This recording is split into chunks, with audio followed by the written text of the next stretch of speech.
live from the J.C. Newman Cigar Studio in Boston, Massachusetts, and the Gurkha Cigar Studio in beautiful British Columbia. Welcome to the Smokin Tabacco Show with your hosts, Matt Tabacco and Mitchell Santaga. And good evening, ladies and gentlemen. Welcome to another episode of the Smokin Tabacco Show. My name is Matt Tabacco from SmokinTabacco.com. I'm live in the J.C. Newman Cigar Studios. I'm joined once again by my very good friend, and also of SmokinTabacco.com, Mr. Mitchell Santaga from beautiful British Columbia in Canada, in the Gurkha Cigar Studios. Mitchell, looking a little under the weather there this week. Yeah, not feeling the best. A little nasally here. I woke up pretty congested this morning. The weather's been colder and rainier, and with that comes a lot more sickness. And I'm sure, as you will find in the next year or two, once you have a toddler who is out in the world and puts everything in their mouth, and they get sick a lot, and they bring those sicknesses to you. Yeah, I've been told that. It's talking to Carney. I mean, I've kind of figured that out. Carney. I talk all the time, and he has a 2-year-old now, and I just remember like him just being like, yeah, like we're just always sick now, and I'm like, yeah, and then other friends are like, yeah, we're just always sick now, and because it's true, kids go to school, they touch everything, they put everything in their mouth, they don't know, they're exploring the world, they don't know what's going on, so they're just trying everything, and exactly, and they bring it home, and then everyone else gets it. And luckily. Luckily, it's not too bad. Like two or 3 weeks ago, my whole house had it really bad. This one's just a little sniffles. I just really didn't want to push it with having a cigar, and I didn't want to do the cigar unjust, just because I really enjoy the retrohale of a cigar. I'd say it's where I get a lot of my flavor from. And when you're just congested, it's just you're not giving the cigar justice. So I'm gonna sit back tonight and just sip on some warm water and maybe some tea. Enjoy the show like that. I've had lots of tea already today. Yes. There you go. I like tea when I'm sick, especially when it helps with the sore throat. It helps with the nasal. Tea. Yeah, yep. I love good tea when I'm sick. Oh yeah, good tea's always real good. But yeah, we have an exciting guest today with a. We do. Very exciting. This is one of my personal favorite people. I mean, every time I see him, I usually have some kind of fun with him. He's a great guy. He's a great dude. He's like Carney 2.0, I mean, or like not 2.0, but like, if like I couldn't have Carney, like he would be a great. Like they're very similar. You know what I mean? They got that same vibe. He's just a lot of fun. He almost has the exact same name as the Prime Minister of Canada. He does, which, that's a whole nother conversation, about Canada, but he does. Let's bring him on here. He's been on the show before, so some of you who have been watching long enough will remember him. And if you pay attention on social media and you know who's who, from Kristoff Cigars, it's Jarrid Trudeau. Let's bring him on the show. Jarrid, hello, buddy. Look at him. He looks so majestic. Hello. He's got the hair combed back. How are you? He's got a nice sweater on. Unzipped. What's going on? Look at me. Oh yeah. I give a shit about how I look. Yeah. What's going on? Yeah. It's great. Yeah, how you doing? I'm good, bro. I'm good. Busy but good. Having an awesome year. Some really cool new product out. Winding down for the holidays, which is nice in terms of at least travel for me. So I'm happy about that. And just ready to wake up January 1st and do it all over again. Did you lose some weight? You're looking good. Thank you. Probably. I've been sick a lot. Yeah, you're looking good. Looking yeah, good. Just, yeah. Get sick, stop eating. That's what happens. It's illness. Yeah. Slowly dying inside. Looking great. Yeah. Kind of like Mitchell is over there. You know what I mean? Look at him. He's barely holding on for dear life. Right. Yeah. A lot of vomiting. A lot of that. That work. Yeah. It's been good. It's been great. Yeah. Well, as Kevin said today, 'tis the season. It's true. it's very, very true. I mean, it's that time of the year. It starts to get cold and wet, and everyone's getting sick. We've had sickness in our house, but everyone's good now. So we made it out. But for this round, we won this round. But anyway, let's talk about what we're smoking tonight. Mitchell, I know you're not smoking, so Jarrid, I'll let you go first. Which is funny because I know what you're smoking, and I don't know how I didn't know about this, but we'll talk a little bit about it in a sec. But our cigars tonight are brought to you by the number2guyscigars.com. That's right, the number2guyscigars.com. If you head over there today, you'll find an amazing selection of cigars and cigar accessories from the industry. A great selection. Check them out. Lots of new stuff. I know was just added. Some stuff that maybe people might be looking for. Only at the number2guyscigars.com. Also, where you can find a pretty good collection of Kristoff cigars. Although I don't know if they have what you're smoking over there. I could be wrong though. I don't know. No, they don't. Oh, okay. This is a premium selection. This is a bundle cigar that we make. I don't know. It's probably $3.85 retail, and I smoke them all the time, like a weird amount. I smoke these. And how long have you had those in the portfolio? 20 years. Probably. Really? I don't know how I didn't know about that you guys had a bundle cigar. Yeah, it's not something that we talk about a lot. I mean, it's a bundle cigar. I get it, but like still, Right, I mean, bundle cigars are good sometimes too. I mean, I like bundle cigars. These are really good. I smoke a lot of the naturals, but the Maduro bundle that we make that uses the same wrapper that's on our original Maduro. It's just color sorted out from like the regular core line production. So it's actually like a super high quality wrapper, and they're really good, and they do really well in the stores that do it. It's just not something that, we particularly blast out there in advertising or anything like that. I think it's a shame. I smoke a ton of them. I think it's a shame that, there's a lot of manufacturers that make a bundle cigar, and I know bundle cigars are not as glamorous as the ones that come in the nice box and shit, but and I know everyone's different about how they smoke cigars, but as a true aficionado, I mean, I have found plenty of bundle cigars or, much lower price point cigars. And I'm like, these are fucking awesome. I would just smoke these every day. I mean, and I feel like they get overshadowed by like that stigma, like, oh, it's a bundle. It's like, so? You're saving money, and a lot of times there's some really good cigars out there for $3, $4, $5. I mean, I don't know. I think it's a shame. Yeah, I don't think they get the love they deserve. Them. I agree. I started ordering these because I can order like whatever I want in samples, right? For myself.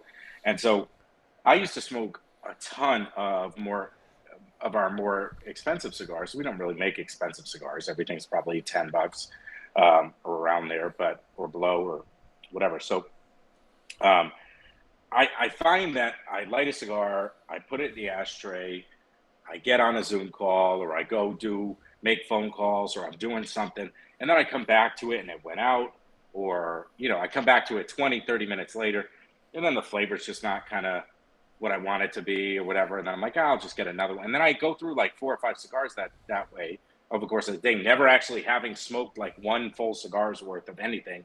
And it's like, I just don't want to do that, Yeah. So I started ordering these bundle cigars, and I really like it. But I also have here on the side our new Nicaragua, which we released at the trade show this year, right? Which I believe you covered that. And then I have a Sumatra Lancero as well, which is another one of my favorites. So I've got some other options. I just happened to be smoking this when time came. Yeah, you had a couple of. You had the Nicaragua. You had a PCA exclusive again, which actually, and I'll talk. Actually, let me talk about what I'm smoking first before I get ahead of myself. I am smoking the Guardrail. This came out last year at the trade show, and this is a great cigar. A lot of flavor, a lot of sweetness to it that I really enjoy. Mm-hmm. This is a great cigar. I grabbed this to start off with because that cigar makes me really excited. But I also have with me the 2022 PCA cigar, which was the box pressed Vengeance. Oh yeah. Perfecto. Sorry, it was. I don't know why I was blanking on that. The box press Perfecto this is from last year, but at the trade show this year, you guys had a 23 PC exclusive. You had that one, and then you had the Trace Compadres. The Trace Compadre. I knew the Trace part. I couldn't remember my life for me the second word. The Trace Compadres, which was exciting to see. You guys had 3 new things at the show. Obviously all a little bit different. But you have the Nicaragua there. I guess, let's talk about that one first since you have it ready. But before we do, I'm sorry, I forgot we have to switch over to our cutting and lighting segment. I'm like getting ahead of myself today. I don't know if it's just because I've had so much coffee before the show, because I've been running around, but I'm very amped up today. You're just excited to see Jarrid, you know. I am, but at the same time, I did have some espresso before the show. I'm not gonna lie to you. So I'm a little extra hyper today. But once again, we're cutting and lighting our cigars with none other than ST Dupont products. That's right, nothing but the best. I'm using the Defi Extreme in the Twin Jet in the new U.S. exclusive Petro Blue finish. This is what I use on a daily basis. And as well as I don't have my ST Dupont cutter. I don't know what happened to it. I just lost it. Oh, here it is. Along with my brushed copper double guillotine cutter.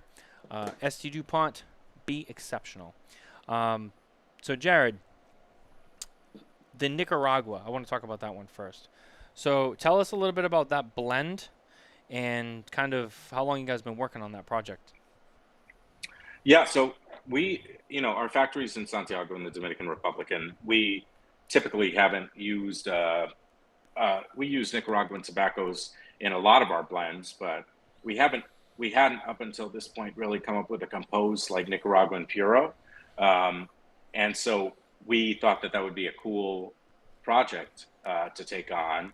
And in keeping with Kristoff naming conventions, we decided to call it the Nicaragua. Like our Maduro is called the Maduro. Our Criollo is called the Criollo. Our Connecticut's called the Connecticut, Sumatra, etc. So we decided to call it Nicaragua. It's in a new style packaging, which is really cool. Totally different. It doesn't have the loose tobacco that you see in a lot of our boxes, or the uncut foot, or even the pigtail. So it's got a lot of different kind of notes to it from the regular Kristoff portfolio. And we were really excited because we love Nicaraguan tobacco. And so we, earlier this year, or the end of last year, we reached out to our factory and said, hey, we need you to source, kind of the best of these categories and growing regions that we can find in different primings and all these different things. And so we went down for a week and just sat there and just smoked Nicaraguan tobacco, and Glenn, Ward, and I, and tried to figure out some blends that we thought would be, kind of worthy of production. And we came up with some really good stuff. Like we ended up getting blessed with some really good tobaccos. And yeah, so this Nicaragua, it has Jalapa Condega Esteli tobacco, and it's what's a little different about the Nicaragua is it actually has a Corojo binder, which is a little unusual. It's not so unusual, but it's out there. But it's got this really good like spice to it. It's full flavor. It's really, really, really strong. So not strong just it's a strong product. Yeah. So I absolutely love it. I'm a mild medium guy, and this is like kind of at the top end of my portfolio, kind of like what stuff that I grab. The Tres Compadres, on the other hand, that has a Condega binder. It's also a Nicaraguan Puro, and that one's a little bit creamier, a little bit more on the mild side. But both, I would say, Nicaragua more medium and Tres Compadres more mild medium. Yeah, it was interesting to see you guys doing something more Nicaraguan because, like I said, all your stuff's been Dominican. So that was exciting to see. I was excited to see that. I don't think I've tried that yet. I think the samples I got at the booth from the show, I think went out with the guys because I got back and I didn't have any. But it's on our list of things to review for the year, so it'll be in my rotation soon. It's on Two Guys. That's right. If you go to the number2guyscigars.com, you can find it. Thank you for that. Look at Jarrid's on point, keeping the show on the rails. But no, it was exciting to see you guys do something Nicaraguan. I feel like there's a lot of brands out there that they do a lot of Dominican, and let's do a Nicaraguan venture, and vice versa too. And it's interesting to see people working who kind of have this set theme, I'll use the word, with or just background or whatever they do with their cigars, tobacco wise. And then just watch people kind of experiment with other things that are kind of outside what that brand is kind of known for. I find that very interesting because I'm always eager to see, like, like, well, what did they come up with? Because, they always kind of work with this kind of tobacco, or they work with Dominican tobacco, or they work with Honduran tobacco a lot. Now they're kind of going into with something else that they don't normally have in the portfolio. And it's fun. I mean, but again, that's like the cigar geek side of, I think, a lot of, like, me and Mitchell and some of the other, the people in the media who go over this stuff all the time. It's exciting to see when people experiment with different things and see what they come up with. And, hey, sometimes it's great and sometimes it's not. And you know what? That happens. And, they all can't be winners, I guess. You'd mentioned, obviously, the Nicaraguas and Nicaraguan Puro, and kind of your first foray into Nicaraguan Puros, as well as the Tres Compadres. I know that the Tres Compadres has a little bit more of like a story behind it. Kind of, unfortunately, not the happiest story, but something to honor a few people that really mean a lot to the Kristoff brand. Do you want to go a bit into that as well? Yeah. So Tres Compadres is named after Glenn, who's the owner of Kristoff, and then his best friend Chuck Finch, who was there helping us set up booths when we were shipping stuff out of Glenn's garage. Like, he's been there from the beginning. Glenn's best friend for his entire life, who unfortunately passed away. And within several months of that happening, Rolando Villamil, who ran our factory for 18 years, made every Kristoff product that we sell. He passed away from COVID just a few months later. And in Rolando's office, there was a picture of Glenn, Chuck, and Rolando, and the frame said, Tres Compadres. And so when we went back down to the Dominican Republic, and we saw that, Rolando's office, which used to have his desk and chairs and stuff like that, was now a conference room, right? But the picture was still there, and we have all this great Nicaraguan tobacco in front of us, and we were like, you know what?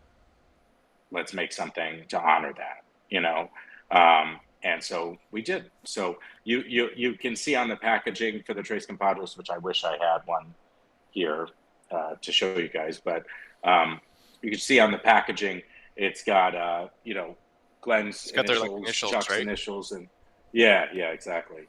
And on the back, there's kind of a message about the dedication. When you scan the QR code on the box talker, it brings you to a page on the website that gives you some more details about them and their relationship and everything like that. So it's kind of like a real love letter to that relationship and kind of how we got our start and everything like that. So it's a really important sentimental project for us, and the cigar is fucking outstanding too. So yeah, these two blends that we released this year, along with the PCA exclusive, were really important, seminal blends for us, representing kind of new packaging, relationships, things like that. So it's always fun. It's always fun to, put products out there that have that, kind of sentimental value, right? So, Jarrid, you mentioned packaging, and one of the things I will say is the three cigars you debuted at the show, the Tres Compadres, the Nicaraguan, your 23 PCA exclusive,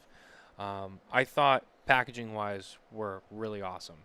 They were simple, yet, defined with what you were trying to go with and what you were trying to say with each one of those projects. And I thought it was great. It was kind of, if I'm being honest, a nice kind of refresh from the packaging that we've kind of seen from you guys for a while now. The kind of the more rustic box look with the loose tobacco, which, if I remember correctly, you guys stopped doing the loose tobacco in the box, right? Or do you still do that? Well, so we still have the loose tobacco in the boxes. But, and we've been talking about this since the trade show, it would be fair to say you can expect to see some changes when it comes to packaging, kind of in the near-ish future. Yeah. The reception, not only feedback like that from you and and from a lot of other people. But the reception of this new product, along with kind of that continued introspective kind of perspective that we try to take, looking backwards on the brand and everything, and we want to do something, around the packaging. So you could expect to see, we're super excited about it. We're kind of balls to the wall going after design stuff, and it's really fun. I've been with Kristoff for 10 years, and it's really fun to get into the weeds on this stuff and like start thinking about new packaging and start thinking about redesigning stuff and these new projects. I mean, it's really like a pretty fun time to be doing this, Yeah, I was gonna say, I mean, in terms of like the bands, I've always really enjoyed the band designs that you guys have had on your cigars, from the Shade Grown to the Pissed Off to the Vengeance, the Guardrail. I know you guys did an awesome band on the Guardrail. I don't know if my camera will pick it up too clearly, and I don't want it to go out of focus, but that silvery metallic band I thought was really kind of different and sharp, and I enjoyed that. So I've always thought your bands have been great. The boxes were cool for me personally in the beginning, and it was like, these are kind of different. But then I think as I got more into cigars and handled boxes and stuff more, I kind of went back and was like, yeah, I mean, the only problem with those boxes is, the way they sit in there as you start taking them out, and then the loose leaf tobacco kind of comes apart and kind of gets messy, and then you just take it out. And then at that point, the box just kind of seems out of place because it was, meant to kind of fill in that gap. But right. And when I saw the new boxes, I was like, wow, these are actually, I like these. And it was nice to see you guys do something that's a little bit newer and fresher with your newer stuff. So it sounds to me like you're going to be making that change, probably portfolio wide. And that's exciting to hear. Because I think it's a nice step in the direction for you guys, packaging wise. Yeah, and we're super excited about it. Like it's a lot. In the beginning, there weren't cigars that were packaged that way. Right. It was, first of all, they were uncelloed, and cigars I think look better uncelloed. Second of all, when they were uncelloed, it looked, with the loose tobacco and the rough cut boxes, it looked different than everything else on the shelf. Now it's very easy to just be another brown blur on the shelf, in a humidor. And so it's definitely time for us to, kind of get into it and start thinking about how the brand, because we're a way different company now than we were 20 years ago, so it's exciting. It's a exciting project to take on. Now, when It's an evolution. It's true. Mm-hmm. And brands evolve over time. We've seen it. Packaging changes. Lines get shaken up with certain sizes get taken out, new sizes come in. It's part of the process, right? Now you mentioned a lot of, obviously you're active in that repackaging, the design process, and coming up with ideas. Would you say that you kind of enjoy that part of it more? Or is it more exciting when you're actually creating blends and working on cigars and working with Glenn on that stuff? Yeah, I'm a product and business guy, so I don't have the I don't have the vernacular to express what I think a product should look like. Yeah. It's kind of counterproductive, honestly, because I'm just like, no, I don't like that. And they're like, why? And I'm like, nah, I don't know. I just don't like it. You can't explain it. You just feel that. I can't articulate it at all. So it's really counterproductive, if anything, because I'm just like, nah, I hate it, and it's like nothing No reason. really. I just don't like it. And they're like, what should it look like? And I'm like, I don't know, just not that, Should look better, make it better. Just do better, right? Like take a lot around your, So that's kind of where I'm at. So I don't really, like I said, I don't really have the vernacular to describe what I want. I just know what I don't really want. But luckily, Glenn, and really a lot of what Glenn does is that stuff. It's product, it's design, it's packaging. It's all those things. Glenn does have an eye for those things. Right. So it's been really fun working with Glenn and Ward on the design stuff and kind of seeing how they digest information and how it materializes with the designer's work and things like that. So that part has been fun. But for me, I like the product stuff. I like the tobacco side of things, and I want to, work with my customers and find out what they want, Right. So that's really what I'm into. I mean, from what I know about you, to me, you seem like that kind of guy, and you seem like the kind of guy who is really into the product development and, enjoys trying to be as creative as possible. And I think you kind of have that way about you, just from what I know about you. So, talking to you about packaging, I mean, I could, I'm sure that a lot goes on with that too, but I like I said, yeah, I could kind of see that from you. And to me, I think if I was in that role and that's, the job I could do, I probably would be the same way. And I think I'd probably be similar to you too. I'd be like, I don't like it. Why? And I'd be like, nah, I'm just not feeling it. I'm kind of the same way with stuff too. People are like, you don't like it? No. Why? I just don't like it. Sometimes that's just all it is. I don't feel right. So I'll agree with you on that. I'm on your side on that one. One of the cigars I want to talk about. Oh, go ahead. No, I was just gonna say I wish I could be helpful. Well, I'm certainly about not being obstinate on purpose. I wish I could help. I just can't. Well, I just got to look at it and be like, nah. Every company needs a guy like that, though. You need that one guy who's just like, no. Why? Just no. Because I said so. I don't know. Yeah, I agree. But sorry. Anyways, what I was about to say. One of the cigars I did want to talk about that I know came out last year, and I think Glenn was on the show last. And talked about this, but we'll bring it up again, obviously. But it's the Guardrail. The Guardrail we saw last year. It's what I'm smoking tonight. This is a fantastic cigar. It's probably one of my favorite cigars that you guys currently make now. Outside of the Signature Series JT, your cigar, the Pissed Off Kristoff, which was my first Kristoff cigar that I fell in love with, even though it's got a lot of strength to it. I still love that cigar. It's a great cigar when I do want that full strength. As well as the Shade Grown is probably my other absolute favorite Kristoff. This is starting to join those ranks the more I smoke them. It really is. It's a fantastic cigar. There's a lot of great flavor in this. To me, I feel it was blended very well. A lot of changes, but the right changes. Very complex. A lot of good flavor notes I enjoyed. There's a nice sweetness to it that's up front, but there's an underlying spice to it, which I also really enjoy. I don't find it to be too much, but I also don't find it to be unsatisfying either. To me, this is perfect, right down the middle. And I know this cigar also, I mean, we talk about the Tres Compadres having something that's meaningful. This cigar also kind of has some meaning behind it too. And it actually had to do with Glenn. And if I remember correctly, this cigar was inspired by, he was in a motorcycle accident, wasn't he? Yeah.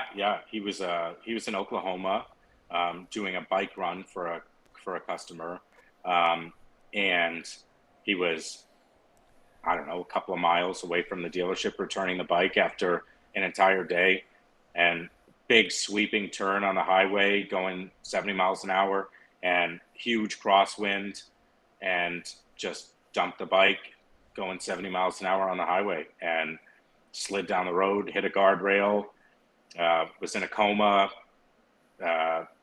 broke both legs, broke his face, broke his arm, broke his ribs, like everything. And was just like, we didn't know what was going to happen.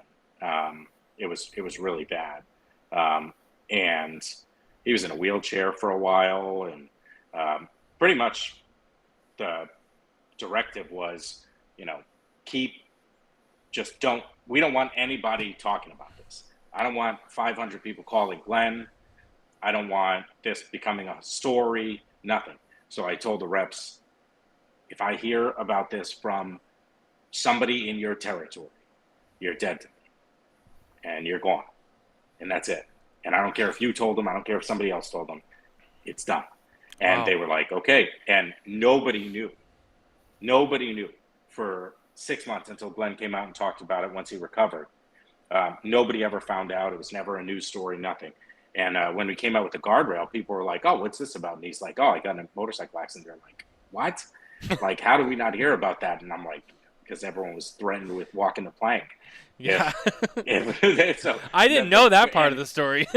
No, no, it was bad. And because I didn't want, we meet so many people over the years, like I didn't want him getting constantly bothered and called and everything. And also we don't want people thinking that something's going on with the company or whatever. So we wanted it to be business as usual. And we wanted to have a good year in spite of everything. And yeah, so it was a tough couple of years for Glenn, like, between the accident, then losing his best friend, then losing Rolando, who was his friend and mentor and everything like that. I mean, it was a tough few years, and we're just really happy with the way this year is shaped up with the trade show and these new products, the reception of the new products.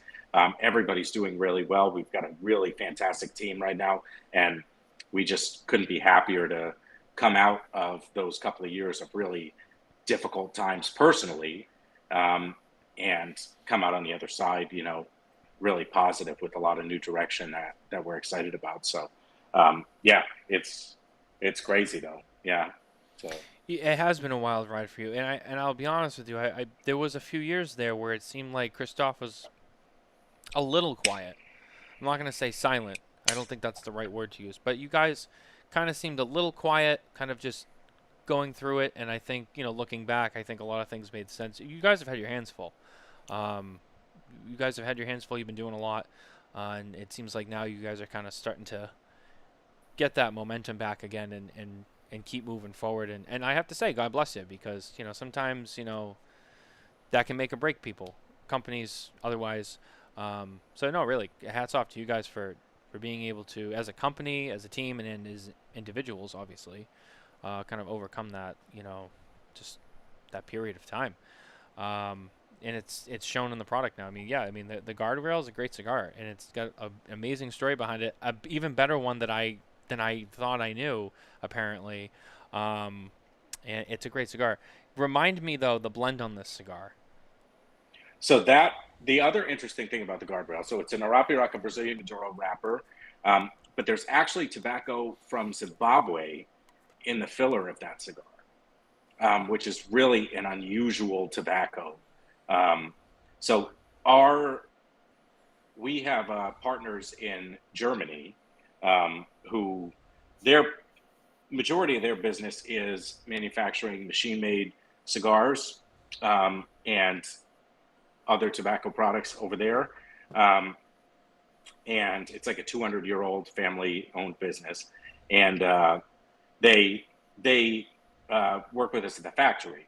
So when we were in Germany for the Dortmund Intertobacco Trade Show, they were talking about how they had bought this Zimbabwe tobacco and it was big and they bought a ton of it and blah, blah, blah. And so we were like, how big? And they told us, and we're like, oh, well, send us some. And so they sent us some to the factory. We started working with it, and we were like, this is weird, but it's good. And in a few generations, it'll probably be high enough priming to do more with. But for now, I think we can incorporate this in the filler. And it just happened to be around the time that we were talking about developing the Guardrail. And then it just happened to fit into that blend right. So it's a really unusual tobacco that you won't see commercialized very often. And it's in that Guardrail. Now, on its own, what did you find the flavor profile of Zimbabwe tobacco kind of to have? Like, I know, Nicaraguan always, or depending where you're getting it from in Nicaragua, but it's always got that kind of underlying spice. Dominican's known for sometimes that more like cedar mushroom note and stuff like that. What did you find really stood out kind of uniquely with that Zimbabwe tobacco? That was going to be my question, actually. Yeah, so it's unusual because when you smoke it in either alone or at higher ratios in the filler, It's certainly not pretty enough tobacco to be used even as a binder. It's not, the tobacco just doesn't process that well. So the lower priming stuff is really the stuff that we can use, and that ends up being in the filler. But in higher proportions in the filler, or when you smoke it on its own, it ends up being, it has this like mesquite kind of, it's not smoke. I hate saying tobacco is smoking because it's on fire. It's literally smoking. It's just such a dumb cigar word. But it's got this like weird mesquite kind of spice to it. It's very unusual. In higher proportions, it's very strong. It's very strong. And so we found that what we were more doing when blending with it for the Guardrail was we were more trying to fit it. We were trying to come up with the right proportion of that tobacco to use in the filler. And so that's the majority of the testing that we did and the sampling that we did was around, okay, let's dial this back or ramp it up a little bit to try to make sure that flavor comes through, but doesn't overwhelm the rest of the blend because it does have a very distinct profile. And so that's kind of, I don't know if that answered your question, but yeah. Yeah, for sure. The in terms of, when we talk about these unusual, you kind of use the word, so unusual tobaccos, Zimbabwe tobacco, yeah, that's definitely a different one. Price wise, is it a more expensive tobacco? Is it a cheaper tobacco? Kind of where does that rank? Yeah, it's not expensive tobacco. So I mean, and the Guardrail's in that $10 to $11 price range, I believe. So yeah, it's not a particularly expensive tobacco. And what I wouldn't have known until kind of undertaking that project is tobacco is like Zimbabwe's like third largest export. Really? I believe the majority of it is for cigarettes and kind of like shredded or machine made. But yeah, it stands to reason that some of these plants are going to grow the right way and some of the primings are going to be able to be used. And that's what ended up happening here. So the good news is it's a sustainable product for us. It's something that we're going to be able to continue to get in quantity and blend with. And as it, through replantings and future generations, the tobacco should smooth out and kind of be more viable for that tobacco being more prominent in the blends. Yeah, I was gonna say because especially when you get it on the cheaper side, right? I mean, you're doing something different, kind of outside the box. You're kind of trying to be a little more unique, but you're not also. It's nice, I guess, when you find a tobacco that's also on the cheaper side. You're not springing for an expensive tobacco to do that too. And like you said, you have something sustainable, and apparently it's the third largest export from Zimbabwe. I don't know why I almost just stumbled on that word. But so it sounds like you guys kind of found this special gem, and I honestly haven't tasted the tobacco by itself, but I've tasted the cigar, and I think the cigar is great. That's a really well composed cigar. Yeah, it really is. It really is. I mean, like I said in the beginning, like as I've been smoking it, I mean the way that this was blended and the way that I'm almost halfway through it now. There's been a lot of changes, but nothing like drastic. You know what I mean? It's very refined. It's very on point. I've smoked 2 others before this too, and it was the same.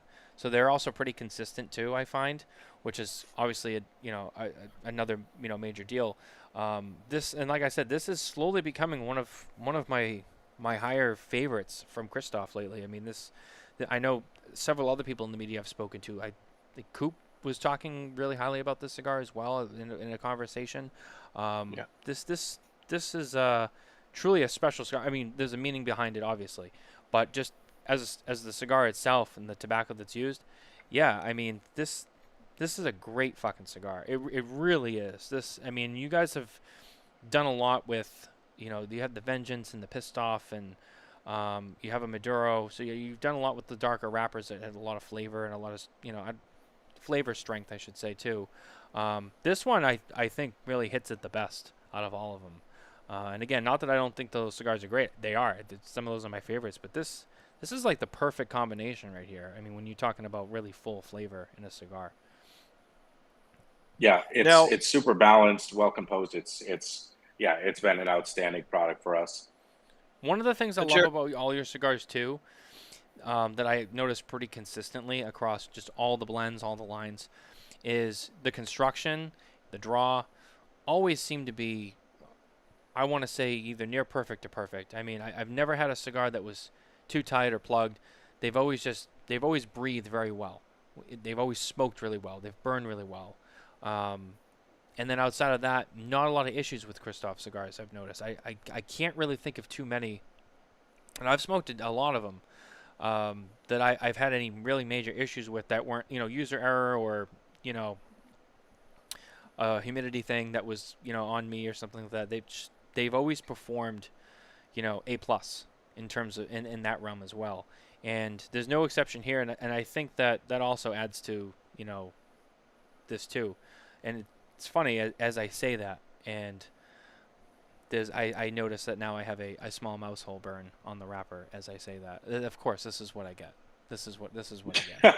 This is what I get for being like, oh, I've never had an issue, and then right there's a hole about, I don't know, a half inch up from the burn line. That's nice. I just shot myself in the foot. We smoke all. Obviously, I smoke a ton of these. We all do for quality control, and just because we have them, and we never have issues. We have a guarantee with a money back guarantee with the customers, where if you buy a box of Kristoff and you have construction issues or something, we'll buy it back, no questions asked. We just want to see the product, so that we can figure out what happened. But really, our manufacturing processes are really, really tight. I mean, obviously, Glenn was a VP for one of the top 5 banks in the country. I was an executive for Target, and for Bed Bath & Beyond and Fortune 500 retail. And Ward had his own business, was in the financial space. We're first world business people, Right. and we want to make sure that the product is to a certain standard, because we don't want to have those. I don't want to have a customer service team because we have issues and stuff like that. Like, I want to be able to handle it with our reps and otherwise. So I can count on one hand how much product, how many instances where we have to take product back for any quality issue in a year, and that's selling millions of cigars in 50 something countries.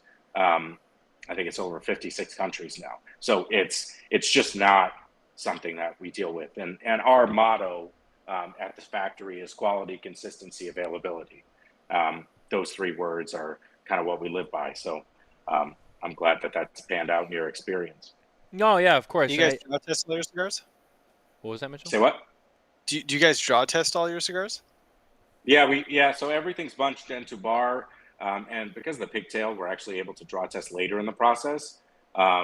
So we kind of untwist, draw test, retwist, and then so that we don't have to do most manufacturers, if they with a flat cap or whatever, if they want to draw test that late in the process, which they usually don't, they'll take a wheel of 50, which the buncher and the roller worked on, pull one cigar out, cut it, draw test it. If it passes, they assume the other 49 are correct and move on.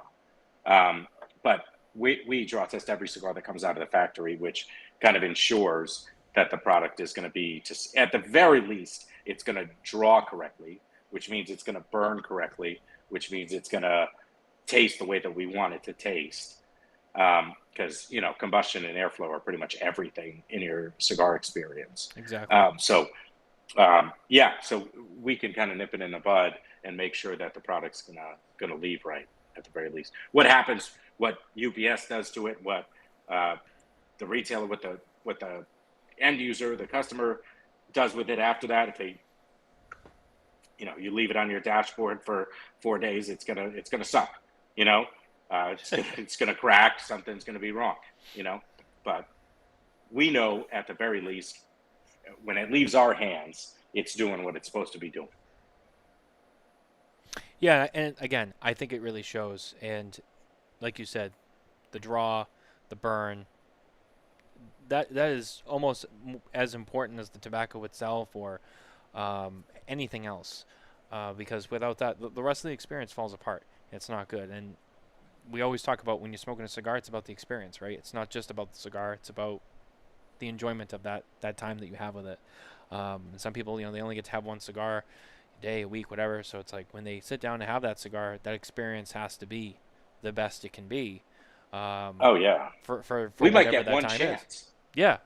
As a manufacturer, you might walk into a store, buy a Kristoff, and UPS kicked it around, or it got held in shipping, or the customs cut it open, and there's a hairline cut on the side, and you're going to think that that's indicative of our product. And there's so many other choices and great brands out there that we have to make sure when you make the decision to buy one of our products that it's going to live up to that $10 that you voted on it. And if it's the best part of your day, it has to be the best part of your day. And so that's what all of our energy is focused on, is making sure that we're doing everything we can when it leaves our hands, that the customer is going to have a good experience when they smoke it, because we might have that one chance at that consumer. I couldn't have said that better. I mean, I think that's around the same that most manufacturers would say. I mean, it's all about, especially nowadays. Especially now, there's so much more competition, I feel, and you obviously can speak to this too. My understanding is there's a lot more, competition out there on the shelves than there was 20 years ago, 30 years ago. And on top of that, the customer base has kind of changed, where you still have a lot of the older guy who's very brand loyal. If he smokes fucking Padron 64, that's what he smokes. That's all he's buying. He's not buying anything else. But you're starting to get this younger generation, this newer breed of customer who's much more educated. They watch shows like this. They read websites like ours, and they're up to date on the information about cigars, about the brands, what tobaccos they're using, this, and this. And people are also more, of an explorer when it comes to products now. They're trying a lot of new things. So like you said, with the amount of stuff that people are constantly checking out, you get that one shot with them, like, oh, Krista, I'm gonna try this cigar. And if it's not great, there's a good chance like you lose them completely, because there's 20 other brands that they still want to check out that, at least 75% of them, they're probably gonna be like, oh, this was good enough that I would smoke again. You don't want to be part of that small majority that's like, nah, didn't like it, and they write off the whole brand on a cigar that could have been a fluke. You know what I'm saying? So I think that's very, very true, especially in today's world. Mitchell, we have some news this week, and I know that this particular set of news is going to make you excited because you've been talking about this for a long time. So we're gonna do the news really quickly. Our news once again brought to you by Micallef Cigars. That's right, featuring the Micallef Black, rated 91 at SmokinTabacco.com. I know Coop loves when I mention that. Micallef Black, the blackout. So speaking of black, there's another black cigar that has just been released and is shipping out to the people who own its NFT. That's right. The first cigar NFT, while a little bit different than some of the others that we've seen and talked a lot about, it was still the first one from from Selected Tobacco. The Atabey Black, which is distributed by United Cigars, has now begun shipping. Now this cigar, Mitchell, you are usually good with this information. Was it 2 years ago that we saw this released as an NFT?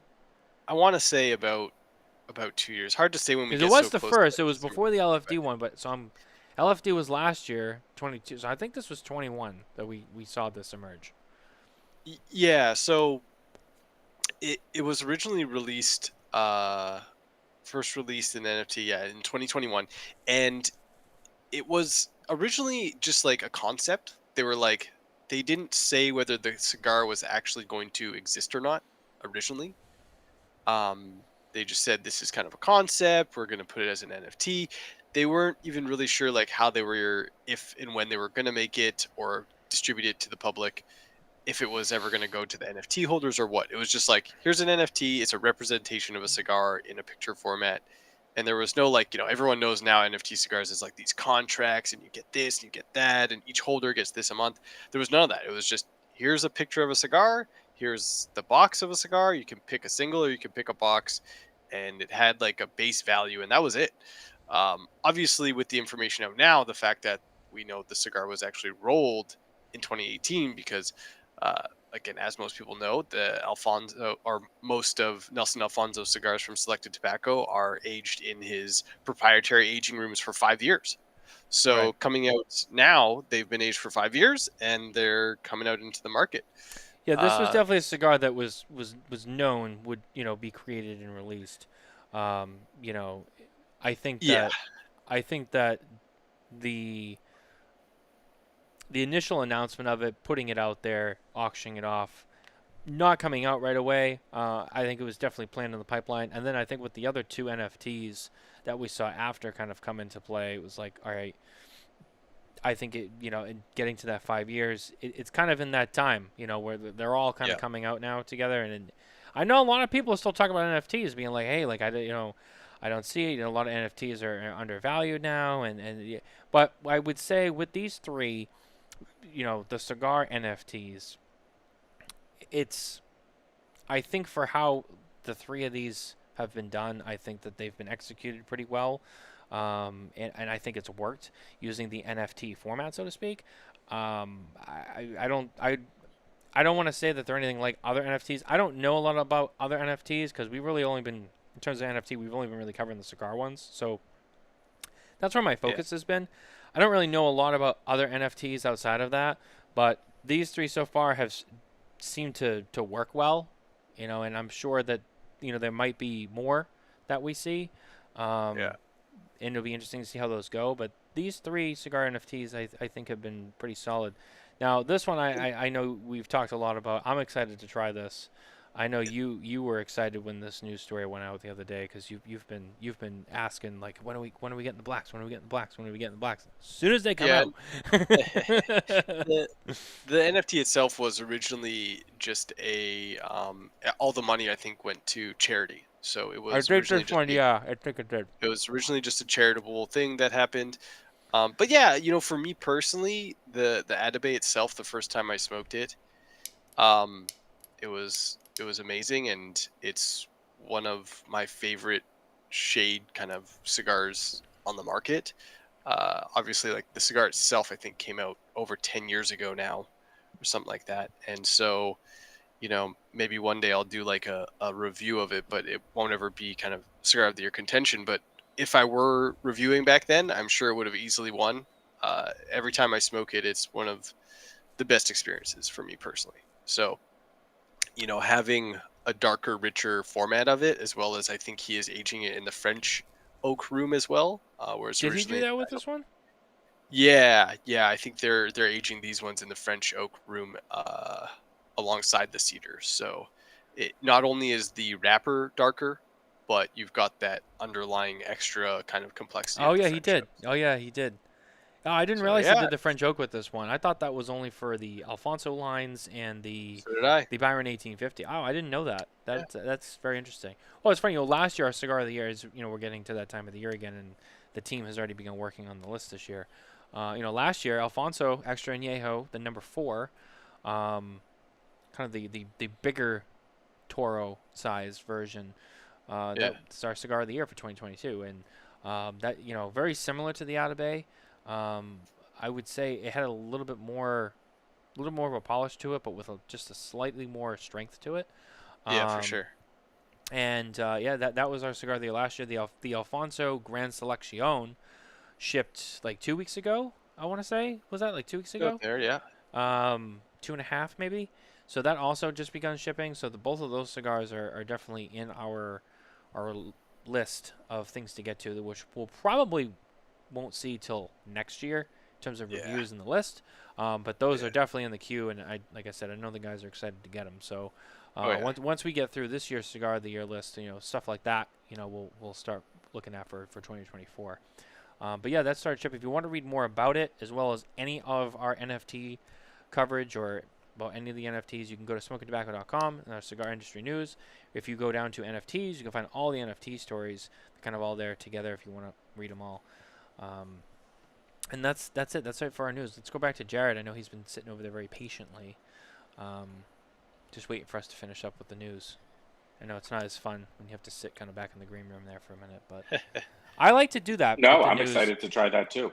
I'm excited. Well, I like to do that with the guests because then it gives them a break if they have to get up and grab something too. They kind of get them out of there. But no, yeah, it is. It's different, and like we were saying, I mean, they've got a pretty good track record with their stuff, so it's, can't wait to try it. Yeah, I really like Atabey. Yeah. Now, Jarrid, I know, I think you mentioned Kristoff's been around for 20 years now or so, you said? This in 2024, it'll be 20 years, yeah. 20 years, yeah.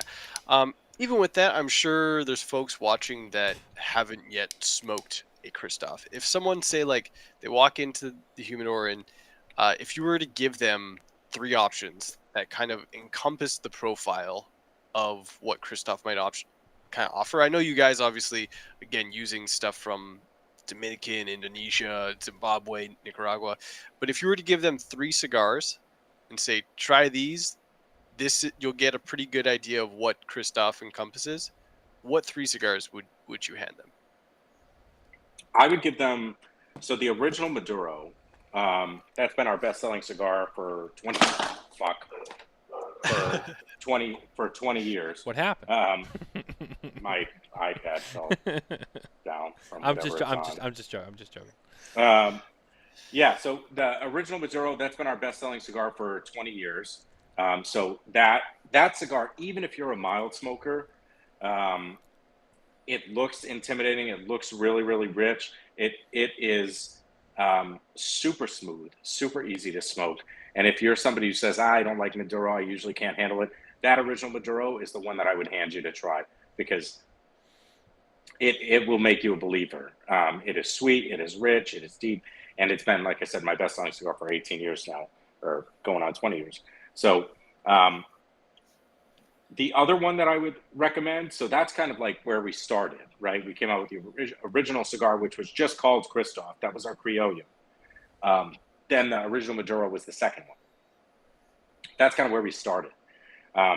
Where we went after that, I would have them try the Vengeance.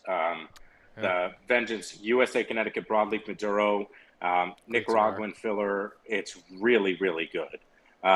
And that one, like Coop gave it, I think, number 1 or number 2. Bear gave it number 1. It's really, really well rated and really well received. It's for good reason. I mean, it's an outstanding Maduro. It's at a really fair price point for a broadleaf Maduro. And it's just an outstanding product. So that's kind of where we are now. In the future, I would definitely have them pick up the Nicaragua, the new Nicaragua. That cigar is really different than the previous 2 that I mentioned. It's not a Maduro, it's medium bodied, it's a Nicaraguan Puro, and it kind of represents through design, through the fact that it's something different and new. It represents kind of where we're going in the future. So I think that's a good past, present, future look at what Kristoff is and where we're going. Yeah, for sure. I would agree with those. Those, you mentioned some great stuff, including, if you're gonna explore Kristoff, I gotta throw out the shade grown there as well. And that cigar is, I mean, that's probably the cigar I bought the most boxes of in terms of Kristoff cigars. That's probably the one I bought the most boxes of. I mean, that cigar just is awesome, especially in the Robusto size. That's probably my favorite size. And that cigar, it's just flawless.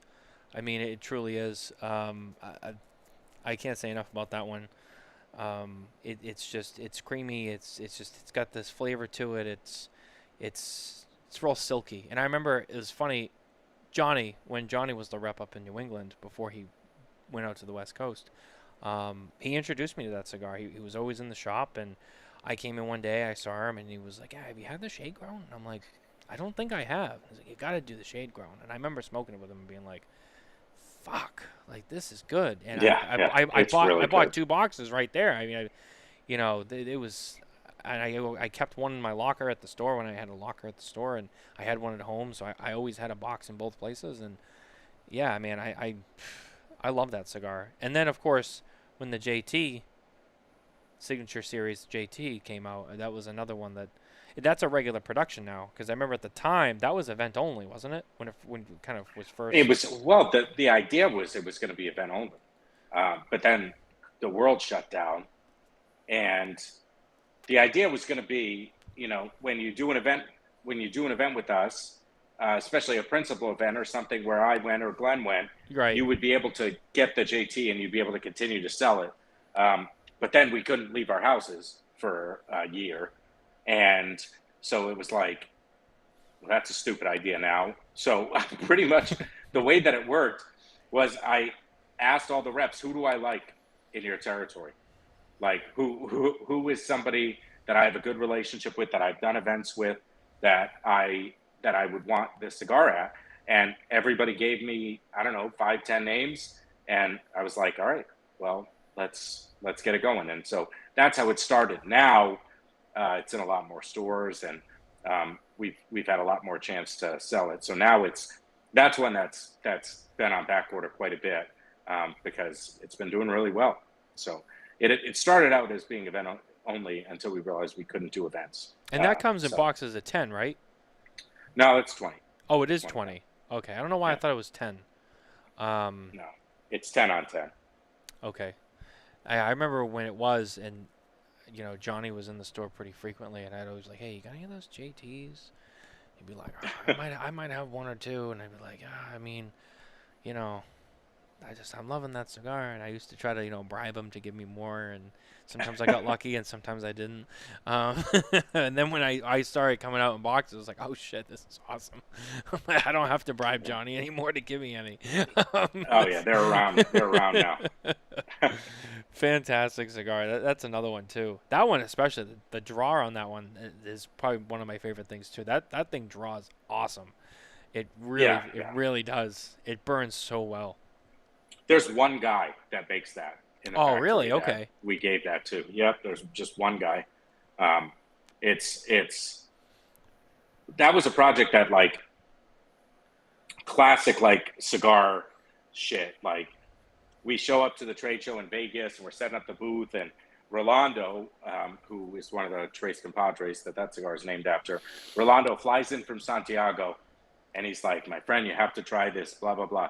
And he pulls out of his butt pocket these, like, ass-pressed cigars. He had just been on a plane for, it's from Santiago to Miami to Vegas.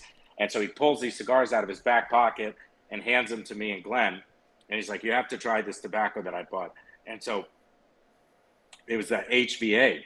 So I know you're a fan of the J.C. Newman stuff, like Diamond Crown, Julius Caesar, I think, uses HVA. It's out there, right. But it's a really difficult tobacco to buy, and it's not used a lot. And so it was this HVA wrapper, and I absolutely loved it. And Glenn was like, well, if you like it so much, do something with it. And I'm like, wrong accent for that, buddy. Like, I'm not gonna come out with a project and he was like, no, seriously, why don't you try? And so it took 2 years of working with the tobaccos and trying to figure out what I wanted out of it. And people are like, oh, like, why'd you box press it? Like, thinking there's some, like, artisanal reason behind it. And the reality is, I had a side table on my balcony. I always put cigars on, and the round ones would roll off and fall down to the street underneath me. And so I was like, oh, I'm going to box press it so it don't roll off the table, Not because it performed better, not because it tasted better, because No. you didn't want it to roll No off. smart, no smart reason. I just didn't want it to roll off my table.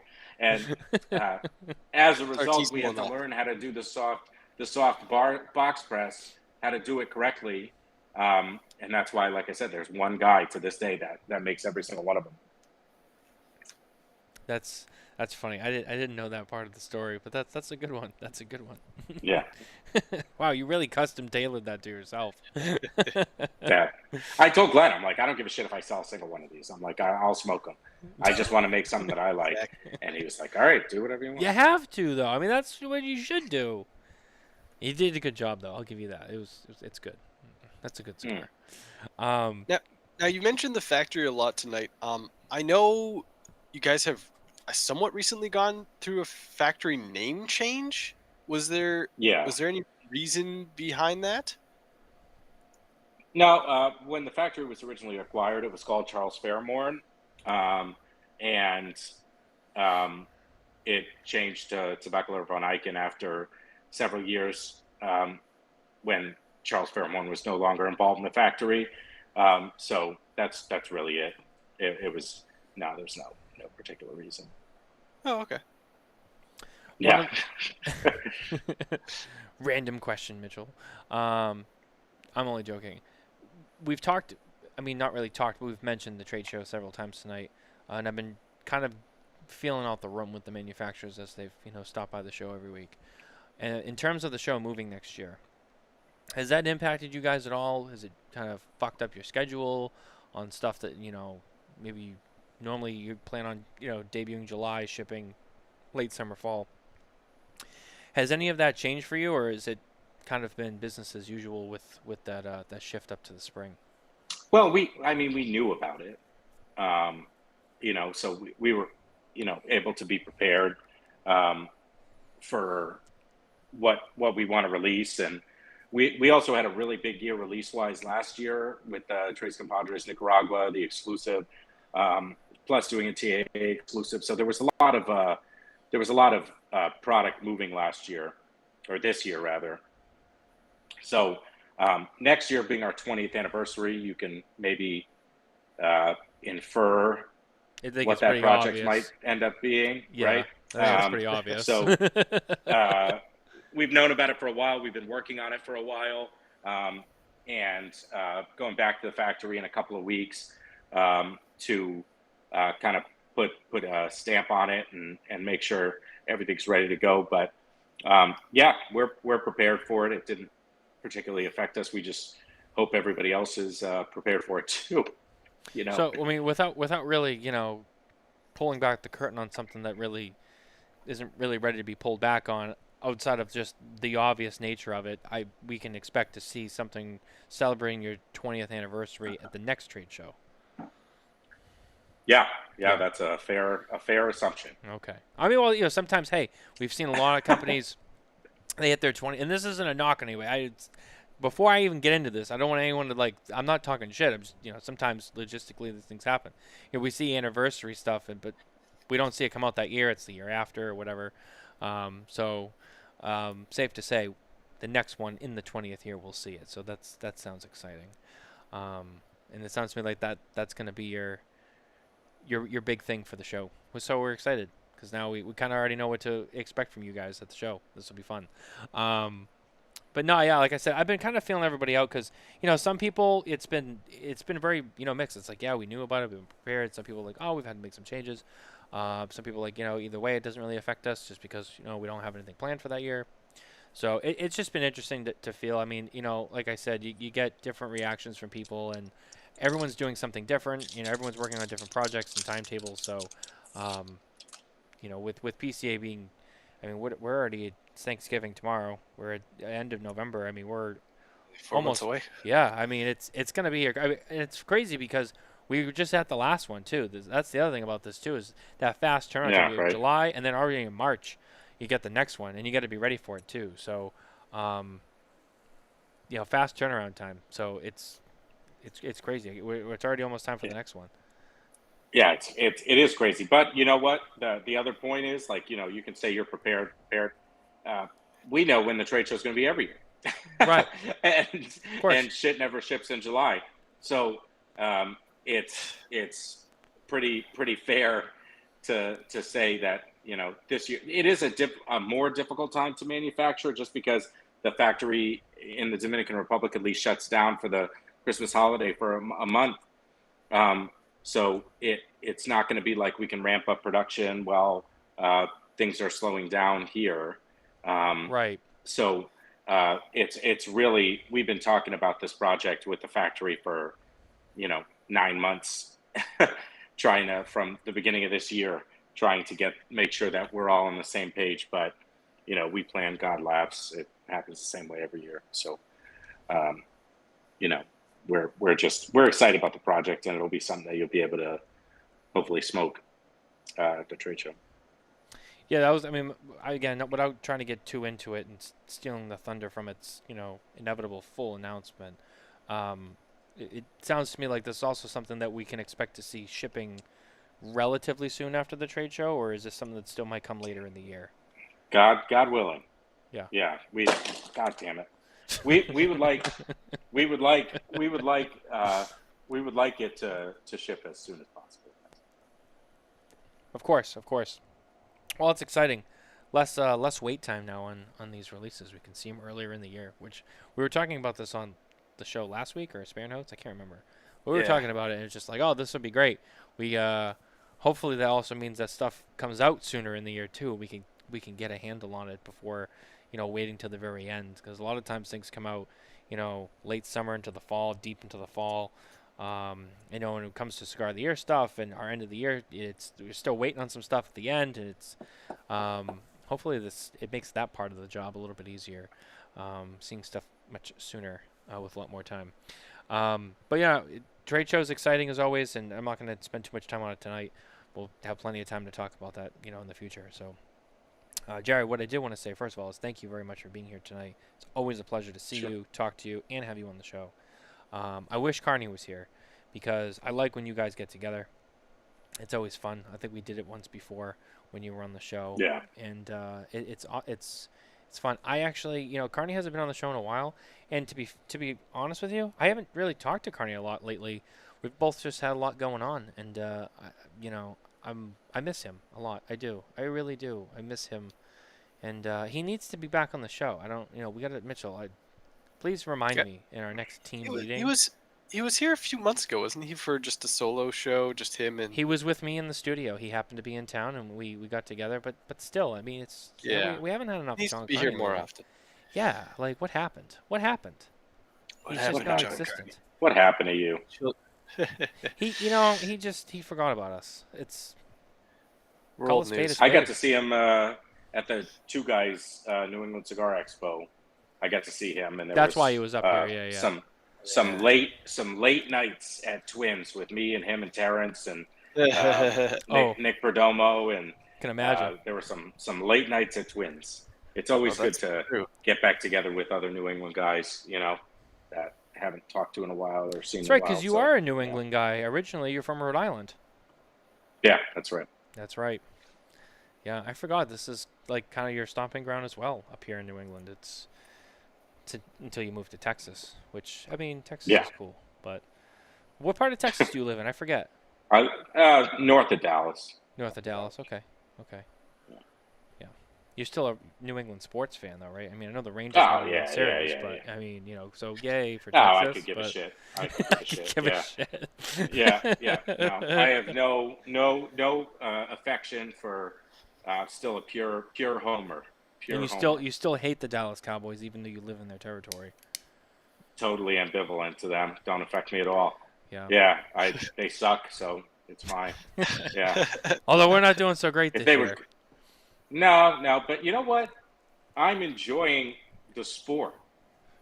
Yeah. It's like, it's so dumb because it's such a spoiled brat New England sports fan thing to think, but I'm so used to living and dying on every game from every team, and especially the Patriots.